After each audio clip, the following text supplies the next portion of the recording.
Morning sun filtered through the half-open curtains, casting warm golden stripes across the small living room. The air smelled of ripe plantains, sizzling eggs, and freshly grilled yam. Adeze stood in front of the old kerosene cooker, humming softly as she flipped the plantains with a tiny hiss. Her wrapper was slightly stained with oil, her face glowing with sweat and satisfaction. She was 28, slender with kind eyes and soft brown skin that still carried hints of girlhood innocence. Today she felt like the happiest woman alive. She had a secret. On the wooden table nearby sat a round tray, carefully arranged with 2 cups of hot tea, slices of yam and pear, and an omelet with onions chopped just the way Obina liked it. She smiled at it like someone admiring a painting. "Obina," she called gently. "Food is ready-o." No answer from the bedroom. She smiled wider. Maybe he was still asleep. Her heart beat faster as she wiped her hands and picked up the tray. With light steps, she walked to the bedroom and gently pushed the door with her elbow. Obina sat at the edge of the bed, already dressed for work, staring quietly at his blinking phone screen. Gold watch on his wrist, shirt white and crisp, perfume already dancing in the air, heavy and sharp. You're ready early today," Ada said, setting the tray down. He didn't answer. She sat beside him. "I made your favorite yam and egg, and I have something to tell you." He turned toward her, face calm but distant. "You said you have something to tell me?" She smiled, took his hand, and placed it gently on her belly. "It happened, Obina," she whispered. "I'm pregnant." Silence. She searched his face, expecting joy, excitement, shock, anything. But his eyes didn't widen, his mouth didn't open. He just blinked slowly, like he didn't hear her. "Obina?" He pulled his hand away, stood up, straightened his sleeve without looking at her. "I have a meeting," he said flatly. "We'll talk when I get back." She stared at the spot where he had just sat, the tray of food untouched, the excitement in her chest now collapsing like over-risen bread. That evening, Obina didn't come back, or the next. The change came slowly, like dusk creeping over a bright sky. He began traveling more, coming home late, ignoring her texts. When he did return, he mumbled one-word answers and brushed off her belly like it embarrassed him. She blamed work at first. His new job in the city had changed his routines. Maybe he was stressed. Maybe he was worried about finances. But weeks later, the answer came not from him, but from them. 2 of his friends, loud-mouthed winter jacket-wearing men from Enugu, came to visit on a hot Sunday. They sat on her varnished chairs like kings, sipped malt, exchanged looks. "Obina Dawn blow-o!" One of them blurted. "Yes, na. Since he met that Lagos babe, life don't turn," the other added. Ada was carrying a tray with chin-chin. Her hands froze mid-step. "What Lagos girl?" she asked plainly. The taller one laughed. "You never hear? Ah, madam, calm down. Na joke we dey joke." But she knew the truth in their tone, and the hate that hid inside their smiles. 2 nights later, Obina returned. She waited by the door this time. No cooking, no greeting, just questions. "Tell me," she said softly. "Is there someone else?" He didn't answer. He dropped his car keys on the table, loosened his tie, avoided her eyes. "Obina, please, talk to me." His voice came low, cold, final. "Adeze, this marriage is not working." Her mouth fell open. "I'm pregnant," she whispered. "You heard me that day, right?" "Yes, and that's the problem." She grabbed a nearby chair to steady herself. "What do you mean?"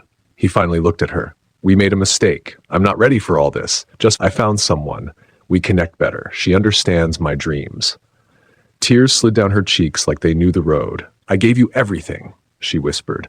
"I married you when you were still taking bike to work. I stood by you when even customers insulted your printing. Now that I'm finally carrying your child," Obina snapped. "You're holding me back, Ada." That was all. That was the end. 3 months pregnant, alone. The village exploded with gossip 2 days later. Ada cried while hanging clothes. Mothers passed her with suspicious stares. Boys whispered behind fences. Aunties clucked their tongues. She was too soft. That's why he left. She couldn't keep him satisfied. Maybe the belly no even be his. She became the wife he left. Meanwhile, Obina was seen at a hotel in town holding hands with a new girl. Fancy sunglasses, laughter up and down like madness, flashy SUV, new clothes, new phone. "Ahaya, that Lagos girl day shine," someone said. "No be our Ada way cook yam and egg day under sun?" But Ada did not scream, didn't curse, didn't beg. She went home, sat on the floor, and whispered to her unborn children, "Even if he left us, God is not." She wiped her tears, stood up slowly, and walked into her tiny bedroom, not as a broken woman, but as a mother beginning her war in peace. Morning came with thunder, not the loud, aggressive kind, but the low, rolling kind that trembles inside your bones. Rain tapped gently on the zinc roof of the church quarters, Ada now called home. The room was small, one bed, a broken fan, one stove. The bulb blinked occasionally like it was also tired of fighting. On the wall hung a single photo of her old wedding day. She had not taken it down, but there was a crack in the glass, right across Obina's face. Ada sat on the edge of her bed, wrapping her growing belly with a scarf. She was 6 months in. The swell of life beneath her skin moved a little, a soft kick. She smiled faintly, even though her eyes were tired, red, and sunken. These days, joy came in quick drops, like morning rain, and sorrow stayed like flood. She picked up her small plastic basin and stepped out, barefoot, to fetch water from the tap outside. The compound had other women, nosy, loud, sugar pouring into your life neighbors. As she walked past, she heard the whispers again. "E still they carry belly? How person go carry this kind stomach alone? Maybe na fibroid Seth. This her husband Sabi wetting him run from." Ada didn't look up. She was used to the tongue stabs now. What hurt the most was that women were the ones who bruised her daily with their words. But nothing. Not Obina's disappearing act, not the gossip, not even the pain climbing through her lower spine at night. Nothing had cut as deep as Mama Obina's visit. It was 3 weeks ago, a Sunday. Ada was still in bed when she heard the knock. She opened the door, and there Mama stood, tall, hard-faced, wrapper tied 2 times, and bitterness sitting comfortably in her chest. "I came to see for myself," the woman said sharply. "Dem say you still dey act, say you get belly." Ada blinked. "Mama, good morning. Please come inside." "Inside for what?" she barked. "You think I come to greet you?" "Mama, I'm 6 months pregnant with your grandchildren." "Which grandchildren?" Mama spat. "You don't use foam hide pillow for belly, come to fool people. Pregnancy we no show for 3 years suddenly appear when my son Don move on?" Ada's lips trembled. "Why would I fake this?" Mama leaned close, eyes like fire. "Because you want to tie my son down, but no go work. You're not carrying any grandchild of mine. You're carrying disgrace." Then she turned and stomped off, wrapper dragging dust, voice still shouting as she left. "If you know wet and good for you, remove that thing from your body." That night, Ada cried for hours. She had never wanted to be anything else but a good wife, a good mother. Now she was none, according to them. A week later, the headmistress of the primary school where Ada taught called her in. "We're sorry," the woman said, eyes darting toward gossiping colleagues nearby. "Management says your condition is distracting." "What condition?" Ada asked. The woman sighed. "Your husband's scandal, the rumors. Some parents feel you're setting a bad example for the young girls." Ada felt her throat close. "But I didn't do anything wrong. I just carried my husband's child." "I'm sorry, Ada." That was the last time she wore that light blue checkered school uniform. The next week, she moved out of her shared apartment. With the little money left from the cooperative, she paid 6 months' rent for a single room near the main road, a one-window box with a toilet outside, and more rats than cupboards. She sold her clothes in one black nylon bag, kept 3. Spent the rest of her days sewing, hand-piecing wrapper gowns, baby bonnets, even school uniforms. Word quickly spread, the abandoned wife now date Taylor? She go soon born imbecile. Pregnancy day pain am, you know they see am waka slow? But she endured. Every morning she'd stand by her sewing machine with her belly touching the table and say, "Children, we are not weak, we are just waiting." Then one morning in October, something shifted. Ada was walking back from Iya Basirat's stall with pepper and dry fish in a yellow nylon.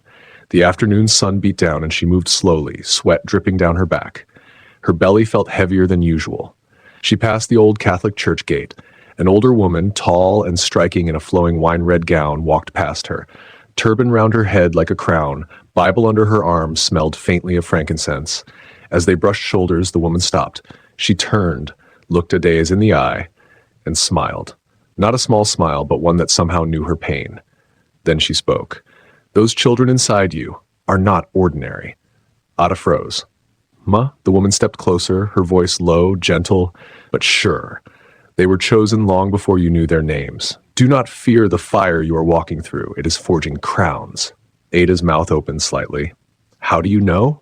But the woman only smiled again, tapped her shoulder and walked away, disappearing into the crowd like a whisper.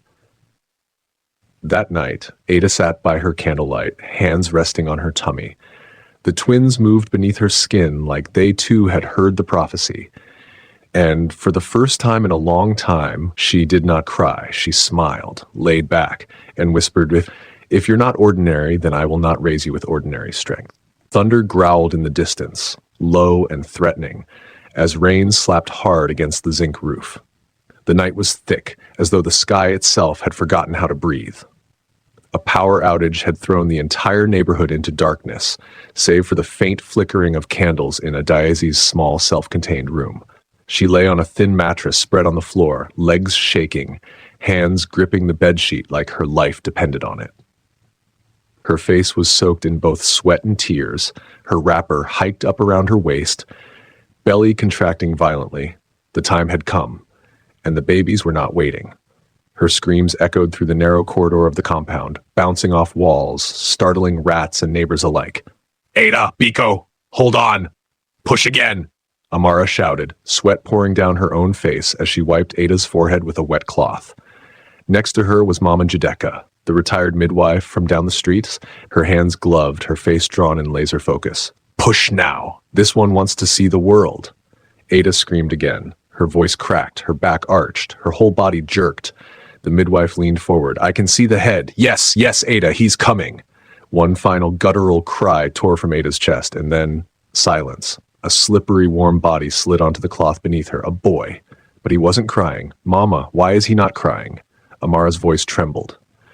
The midwife patted the baby's back. Shh, wait. She rubbed harder. But nothing.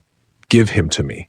Amara snatched a cloth and began to gently shake him. Please, Na. Cry small. Cry for your mama. Ada's heart was pounding, breath heavy. What's wrong? What's wrong with my baby? The midwife paused. Her hands moved back toward Ada's legs. The second one is coming. What? Now. Amara's voice shot up. Yes, this woman is strong-o. Twins are impatient. Help me. Ada, can you hear me? Ada barely nodded, her body already writhing under another wave of pain. Inside the room, the candle's flame flickered more violently with each push, shadows dancing wildly on the walls. Another thunderclap shook the building. Water from the leaking part of the ceiling trickled in steady drips. Ooh-wah! Ada groaned, lips dry, skin pale. One more push, then another. Then, another cry. A second baby slipped from her body into the midwife's arms. Another boy. Also quiet. No cry. The room froze. Even the wind outside seemed to stop. Amara pressed the first baby closer to her chest, tears falling like rainwater. Please, don't do this. Don't leave like this, Biko. Ada was barely conscious, whispering, Why are they not crying? Suddenly, both boys together let out a piercing shriek at the exact same time, so loud, so sharp, so full of force that every candle in the room flickered once, then twice, and stood still. Outside, birds that had been chirping under the eaves went deadly silent. Inside, Amara gasped. The first boy blinked, eyes wide open. The second kicked his legs, strong and rhythmic. Then something else. See this, the midwife pointed, lifting the first baby slightly.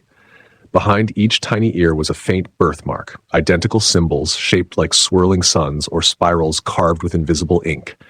Very faint, but clearly the same. Amara's eyes widened. Mama, that birthmark, I've seen it once before, on old Papa Gozi's granddaughter. They said she was born with special eyes. Shush, the midwife said softly. These boys are not ordinary. Then it happened again. One of the boys, the second one, lifted his head, barely, and turned toward the candlelight across the room. It was unnatural. A newborn shouldn't be able to lift his head like that. He stared at the candle, and it flickered once more, as though wind had touched it, though none had stirred. Amara stepped back slowly. Holy God! The midwife crossed herself. He's looking straight at light. Ada! Ada! Amara turned. You gave birth to something holy. Something powerful. Ada could barely speak, but she smiled through the pain. Tears rolled gently down her cheeks, this time not from sorrow. I heard them cry, she whispered. I heard my sons. The midwife gently handed both babies over. Amara placed a wrapper over Ada's chest, and the twins nestled close, warm and soft, still glowing with new life. Outside, the rain slowed to a drizzle. Far away, a rooster cried too early for dawn. Inside the room, peace had returned. The same room that was once filled with pain was now filled with their two tiny breaths. Amara looked at the boys, one resting on each side of their mother. "You're not alone anymore," she whispered. "You'll never be alone again." Ada breathed in deeply. The weight in her chest lifted as love, not fear, filled her again. She kissed both boys on their foreheads. "Welcome, my sons. You are not a curse. You are my crown." Morning light settled over the small compound like a soft shawl. Birds chirped lazily from somewhere in the mango tree. The scent of frying akara danced through the air. Ade sat on a low stool outside her room, weaving her hair into neat cornrows while keeping one eye on the woven mat where her twins were playing. They had just turned 2. Muna and Namdi, twin boys as identical in face as day and night in spirit. One, Muna, was quiet, intense, always folding his brow like something inside his small mind was too large to contain. The other, Namdi, never stopped talking. Even if the words didn't make full sense, he filled the air with stories, giggles, songs, and sound. His small fingers constantly dipped into anything with color, chalk, soap, even palm oil, just to smear it into new shapes. But recently, something had begun to feel different. "Mummy," Muna called out. Tiny hands lifting a puzzle board Ada had bought from a second-hand stall at the bus junction. "It's finished!" Ada turned, laughed softly. "Finished, Bao? That puzzle is for 5-year-olds. But Muna held it up proudly, a perfect image of animals on a farm, each piece in place, not a single one missing. It was the 5th time he finished it that week. "You again?" She smiled. "I'll find another one for you." Just then she heard the other twin giggling behind her. "Namdi, what are you doing with that dye again?" she asked, standing.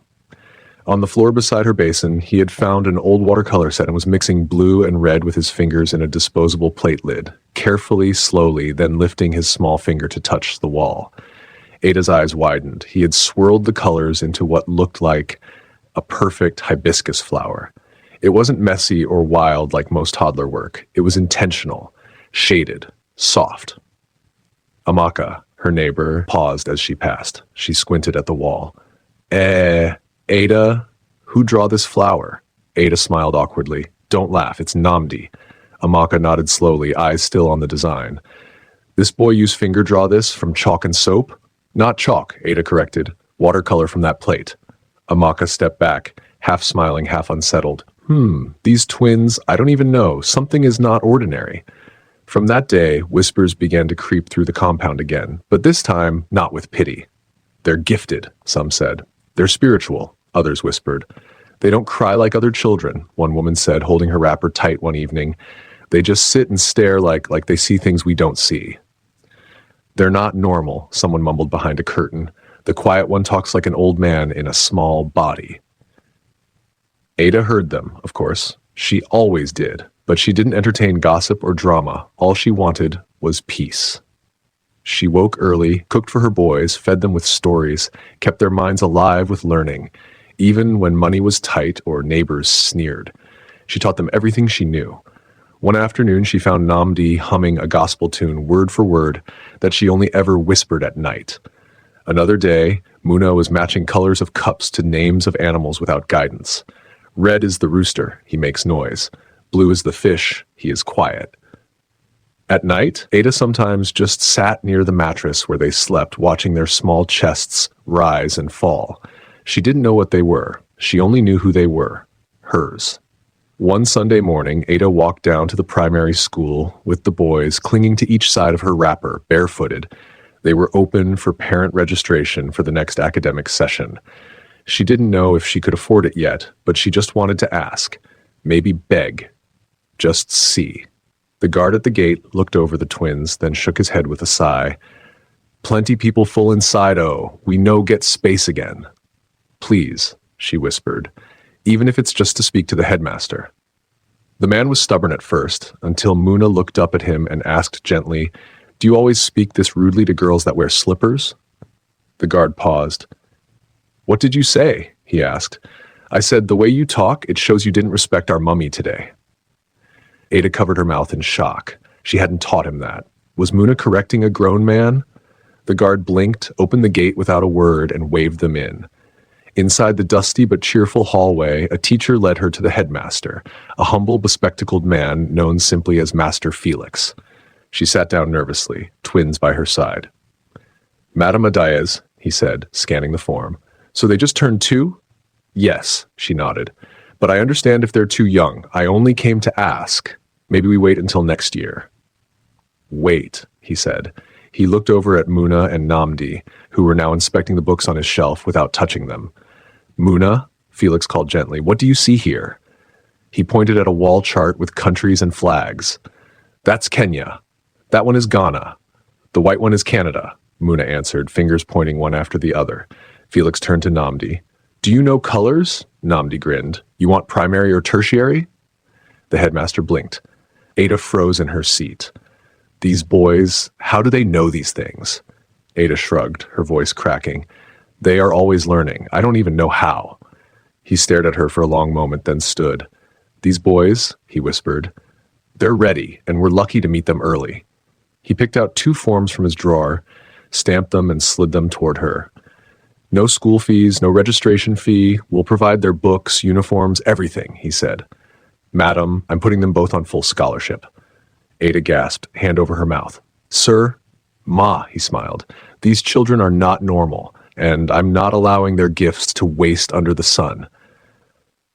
As she walked out that afternoon, one boy in each hand, the breeze felt lighter. For once, she felt seen.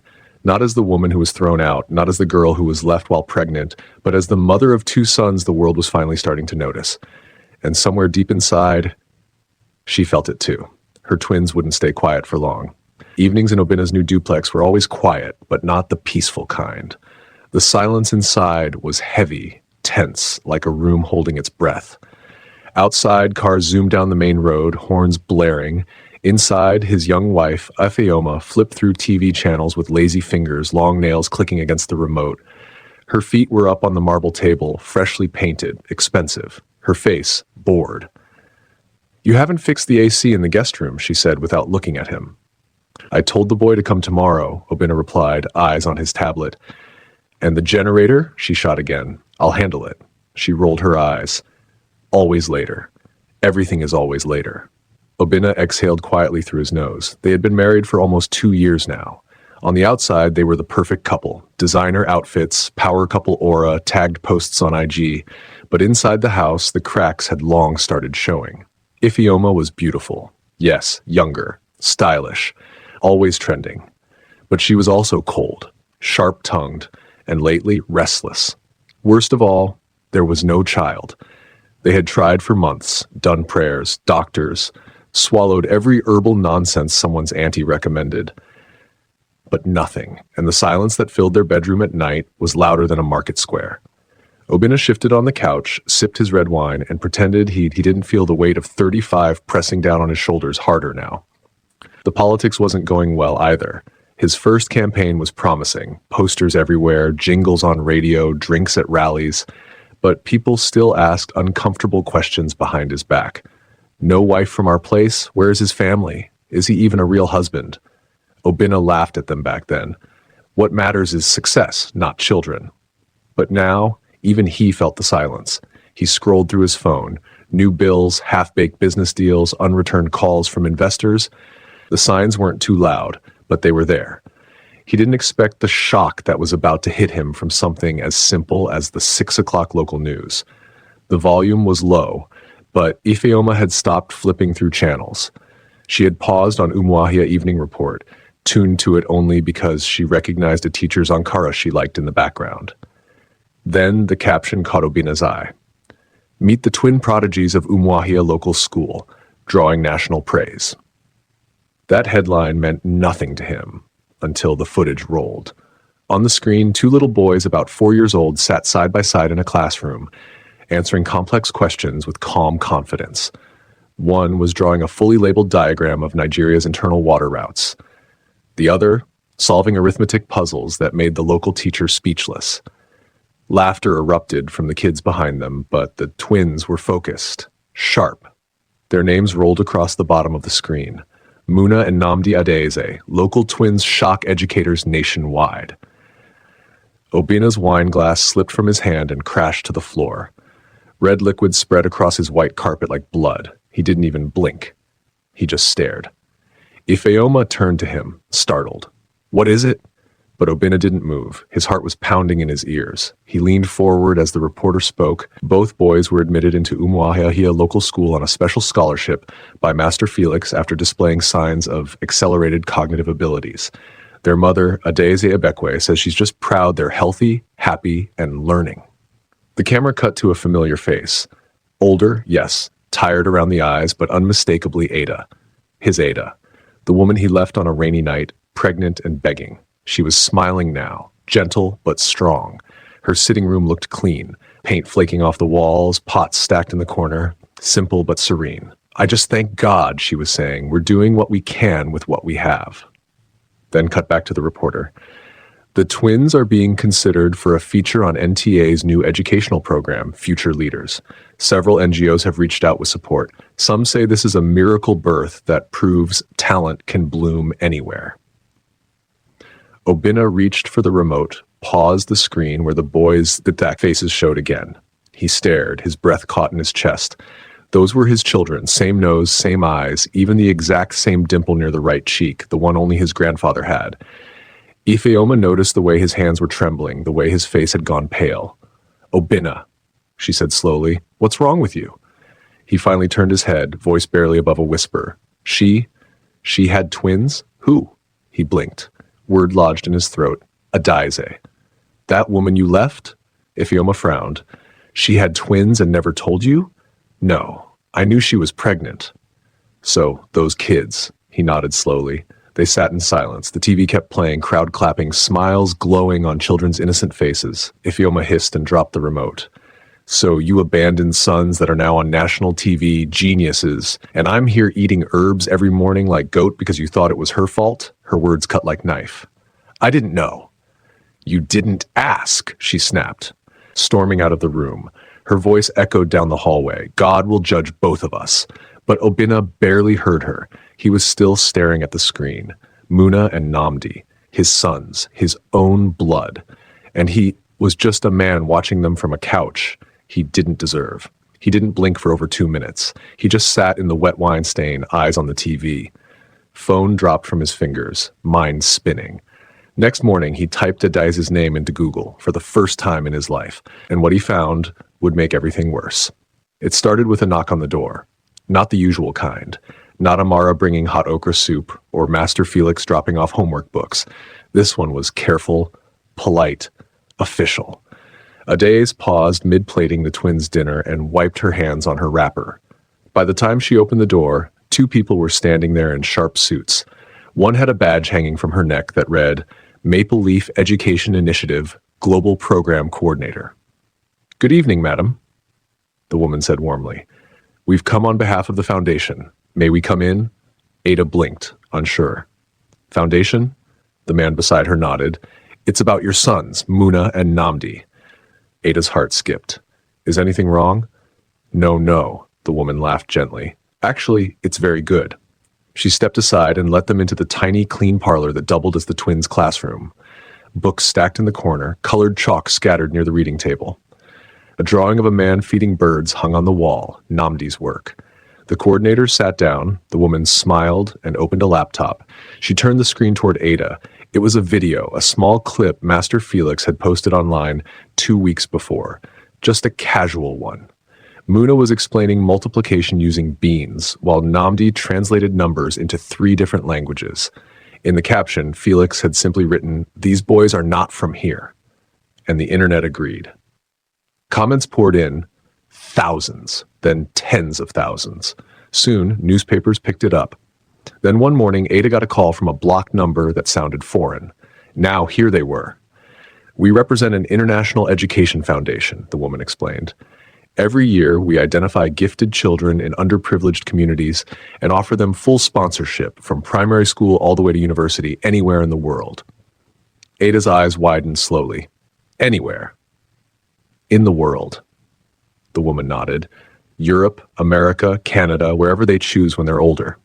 The man added, "They'll also receive a stipend every month for living expenses, clothes, books, gadgets. It's been approved by our board. We've never seen twins like this before."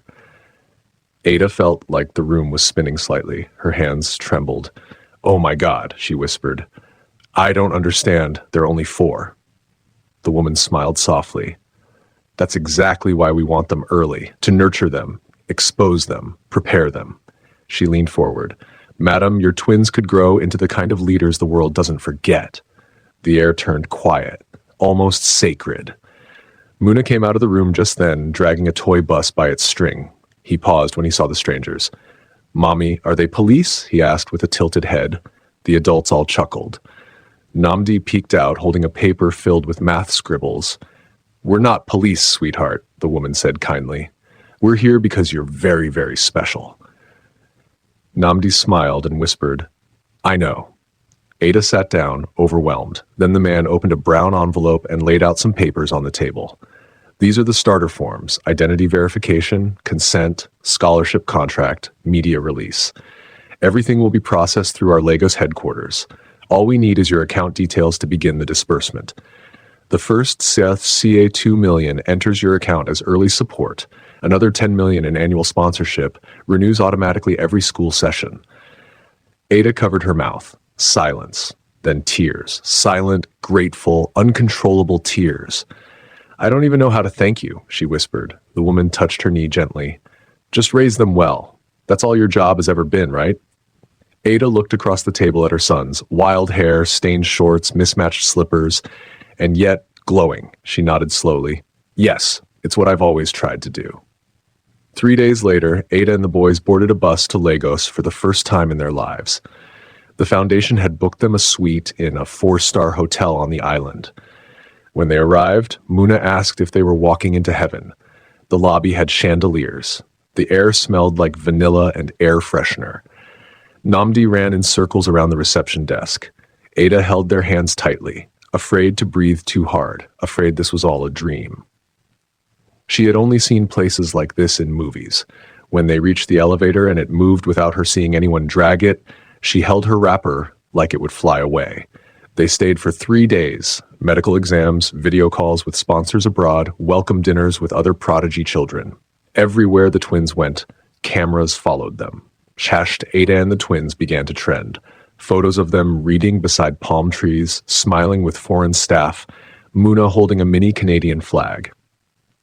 Namdi touching a piano for the first time and playing Twinkle Twinkle by ear. News blogs exploded. Twins from Umuahia blow minds at International Foundation. Single mother's sons to study anywhere in the world.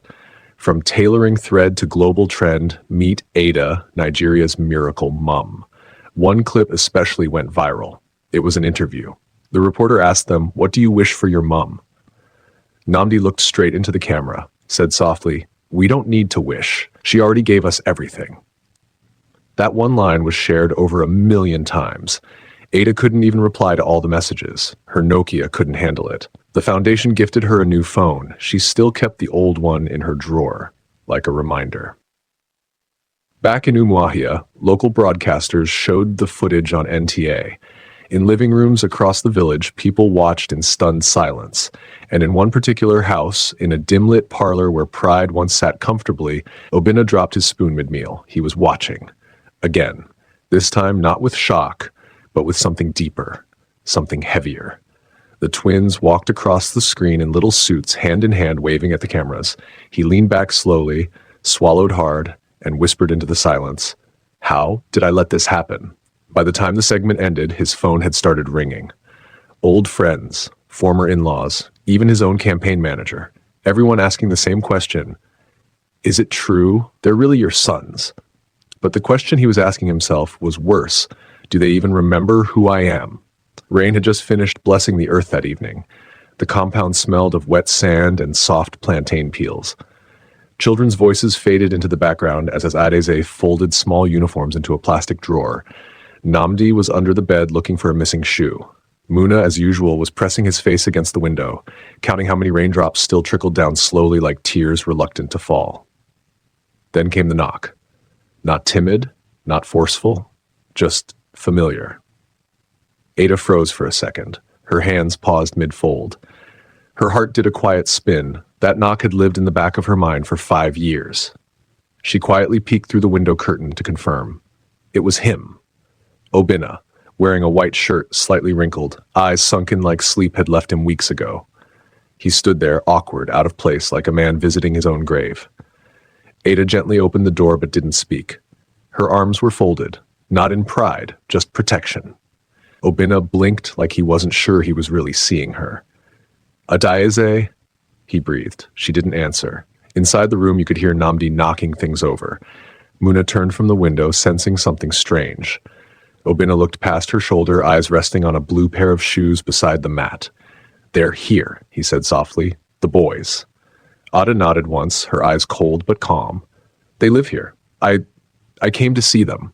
A long pause. Then she opened the door wider and said, "They're inside, but they don't know you. So let's talk here."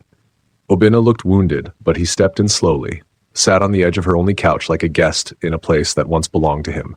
His fingers twisted nervously. His lips couldn't form the right sentence. "I saw them on the news," he finally said. "They're Adaize. They are not ordinary."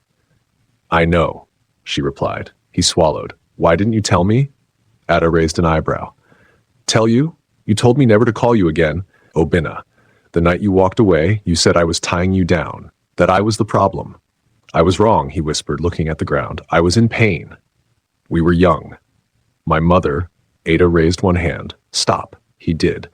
She turned and pointed at the boys' certificates stacked neatly on a shelf. "They are my sons, not just by blood, but because I know what it means to raise a child. Not watch them on NTA and come back to perform father." Obinna's voice shook. "They are my blood, my sons. Please, Ada, I want to be part of their lives." She scoffed under her breath. "You left before you ever met them. You're not returning, you're arriving." Tension thickened the room. Obinna blinked like he was holding back tears. Then he pulled out a small envelope. "I came prepared for you, 3 million, just as a thank you." She tilted her head. "You think this is about money?" "I just want to help." "No?" Her voice was soft but sharp. "You want to feel good. You want to say you did something." She walked over to the door, held it open. The air outside was wet and sweet. "Obinna, take your money and your guilt. I've lived without both." He didn't move, so she added, calmer this time, but with eyes that didn't shake, "The boys don't know your name. Let's keep it that way." As she turned to head back into the room, she paused.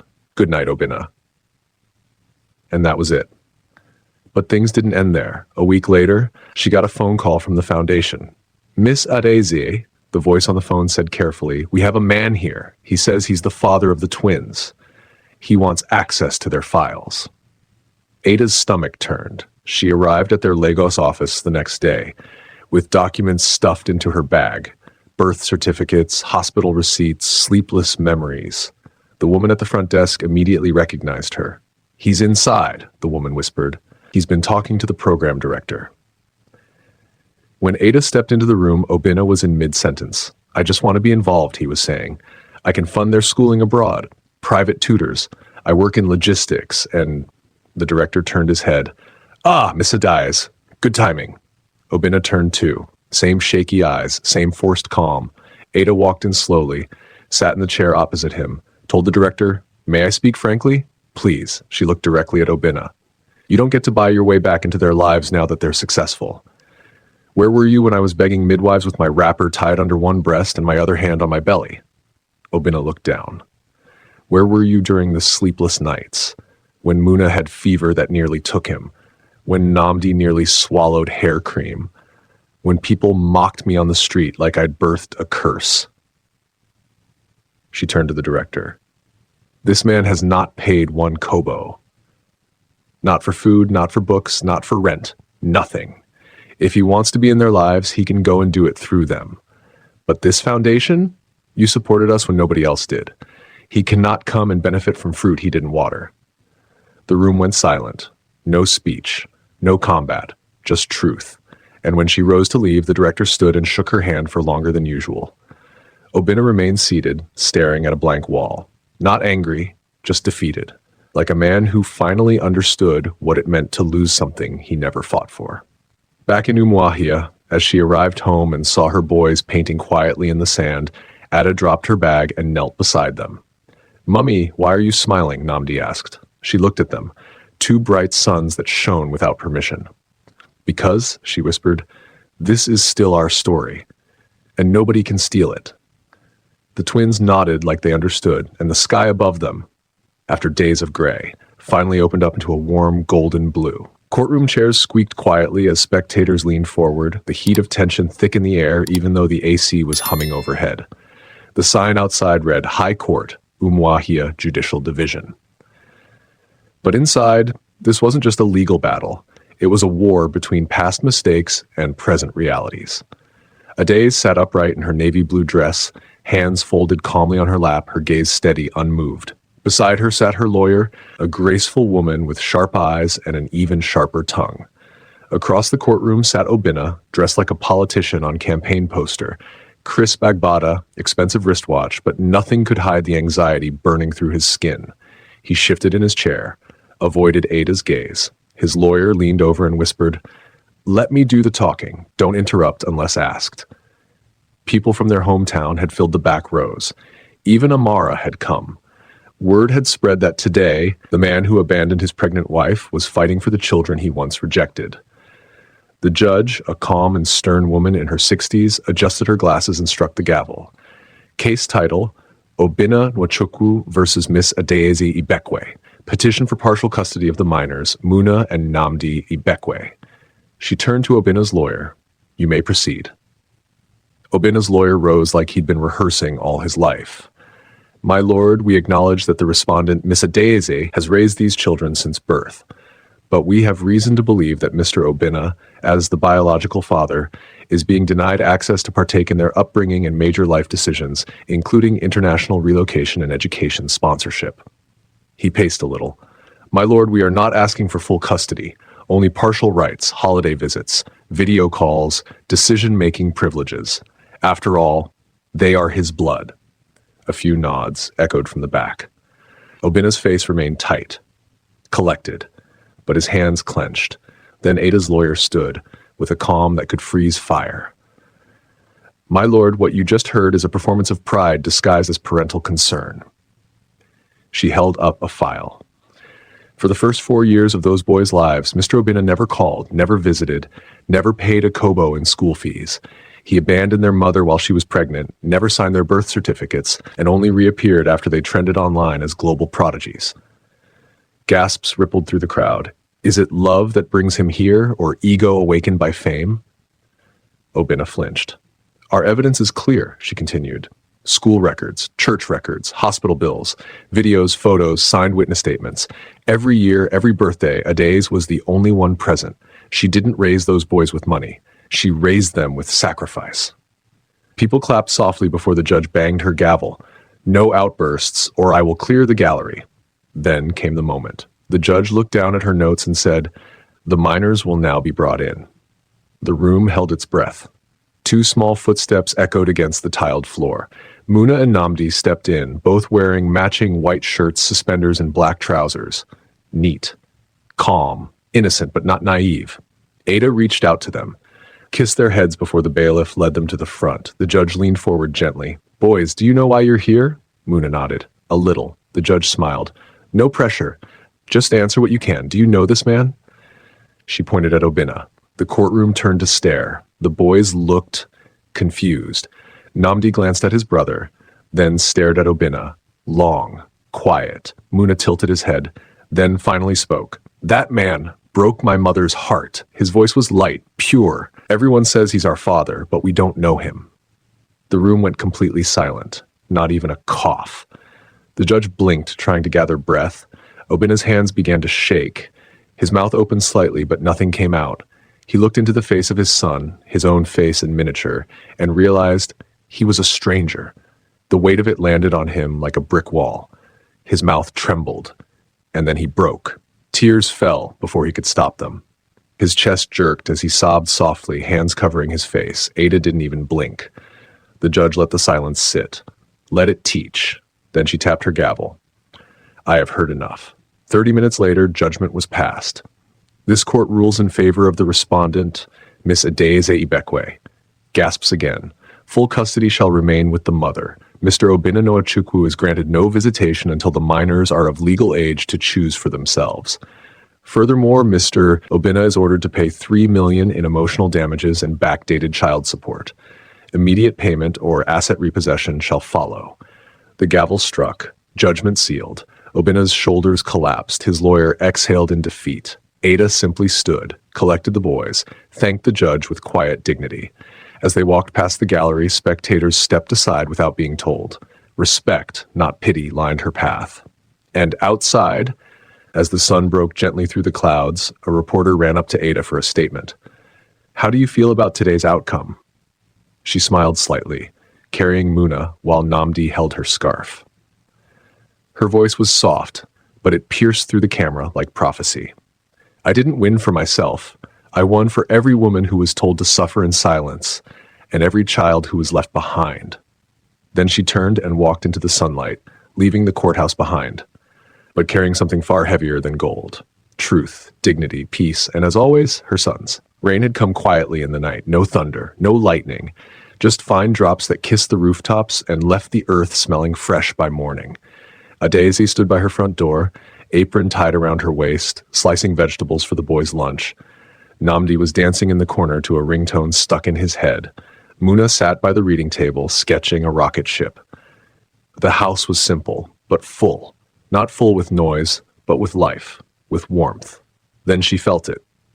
That silence, that shift in the air, and moments later the knock came. Not urgent, not dramatic. Something in it felt familiar. Again. She opened the door slowly. There he stood. Obinna. But this time it was not the man in Agbada. No bold perfume, no lawyer tailing behind, no expensive car waiting in the corner, just Obinna. Plain shirt, dusty shoes, tear-salted skin. His eyes looked thinner, older.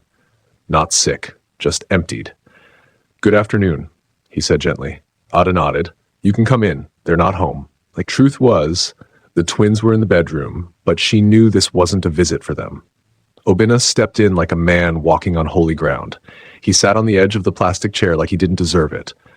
And for once, for the first time in years, he didn't pretend to be okay. He looked around slowly, at the small shelf lined with books, their first baby photo on the wall, the twins' report cards clipped neatly above the calendar. And then, at her. "You kept everything running," he said. Ada didn't smile, didn't raise her voice. She simply replied, "Yes." A pause. Obinna breathed in, then wiped his eyes.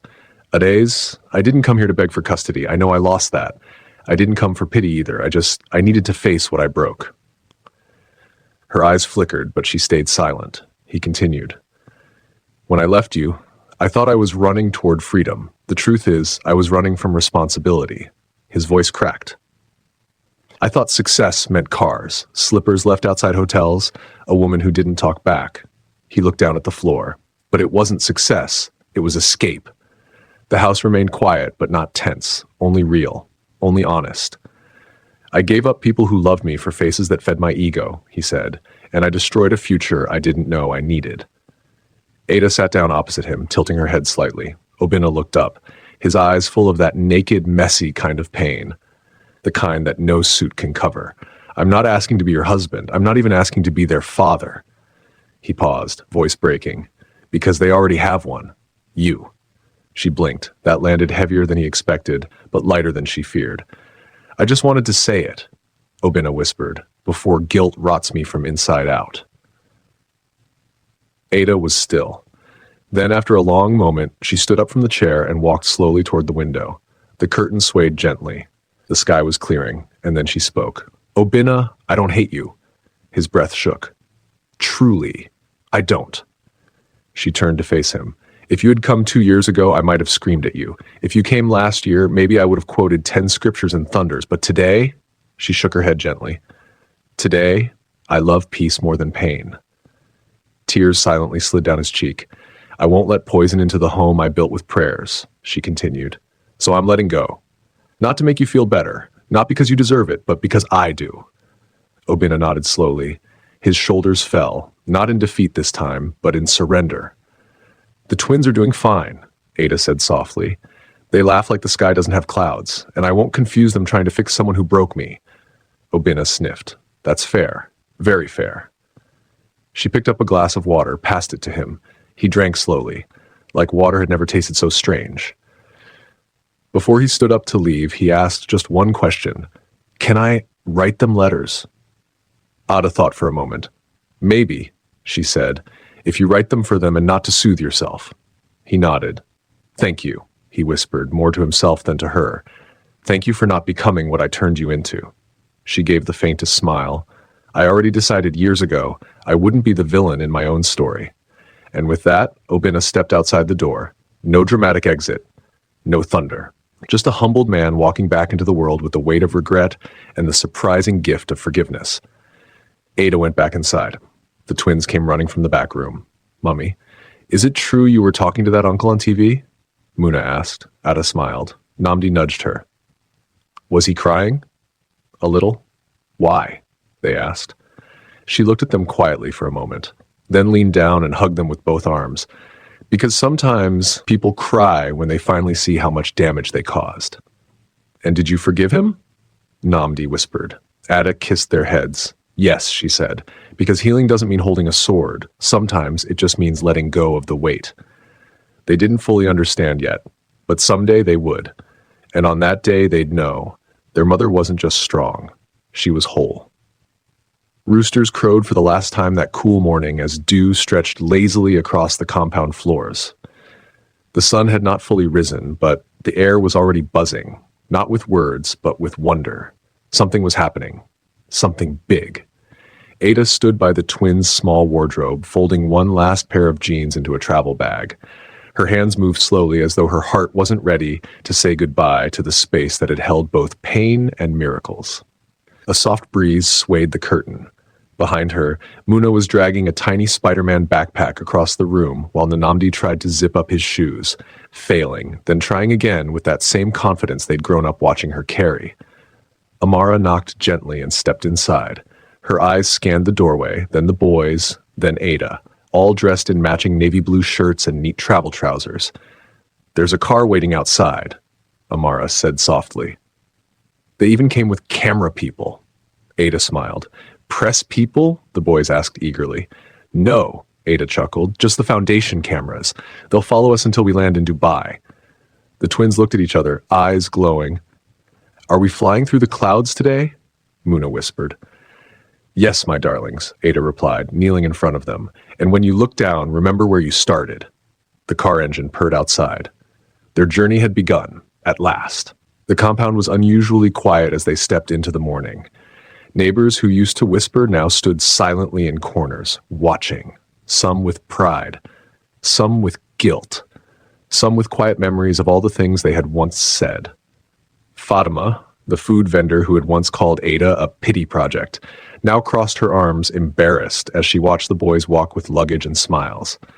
3 cameramen from the Foundation followed discreetly, filming as Ada guided her sons into the waiting black SUV. Then someone brought a bouquet of sunflowers and pressed it into Ada's hands. From your old church, the woman said simply, to bless your next door. Ada almost cried, but smiled instead. As the SUV rolled away, people waved. But deep in the crowd, one shadow didn't move.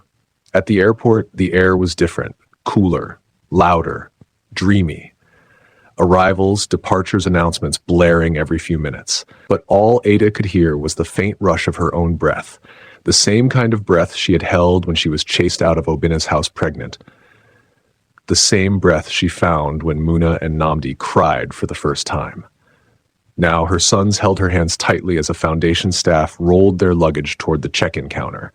The boys wore tiny neck pillows, passport holders hung around their necks like medals. Around them, journalists whispered, "Those are the twins."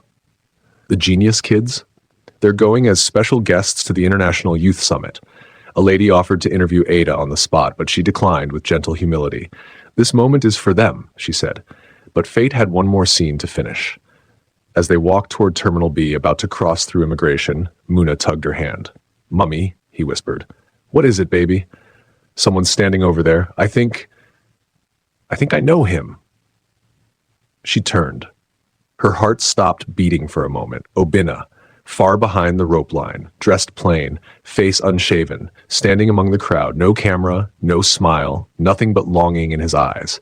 He didn't wave, he just stood, watching, feeling the weight of everything he couldn't hold. Then Nnamdi turned to. "Uncle," he said simply, but the word didn't come with joy, just recognition, distant, polite. Obinna raised his hand slowly, a small, shaky wave. Muna waved back, one small hand rising into the air like forgiveness floating on wings. Obinna took a small step forward, but a security officer at the side shook his head. "You can't cross, sir." Obinna froze, eyes begging, just to say something, just to be near them, just to say goodbye. But before he could take a breath, Ada reached gently for Muna's hand, bringing it down softly. She knelt, facing both boys. "It's time to go," she said gently. They nodded. No tears, just trust, just love. As they turned and headed toward the final gate, Ada gave one last look in Obinna's direction. No hate, no smile, just closure. Obinna stood, rooted. As the plane took off 20 minutes later, its body shimmering against the morning sky, he walked to the fence where the sunlight hit hardest. He watched the aircraft climb higher and higher and higher until it vanished into the vast blue. And the silence that followed was the loudest thing he had ever heard. He wiped his face and whispered, "I gave away gold and chased glitter." A large screen in a London auditorium flashes moving images. Next up, the Nigerian twins from Umuahia, breaking records and opening mines. Muna steps forward in a tiny suit, holding a medal. Beside him, Nnamdi carries a painting made live on stage. It sells for £25,000 in a charity auction. The audience rises to their feet, clapping, cheering. From the back row, Ada stands with her hand over her chest, Annette glowing, tears in her eyes. Nothing loud or flashy about her, still the same Ada, but everything about her now says, "Recognize Grace."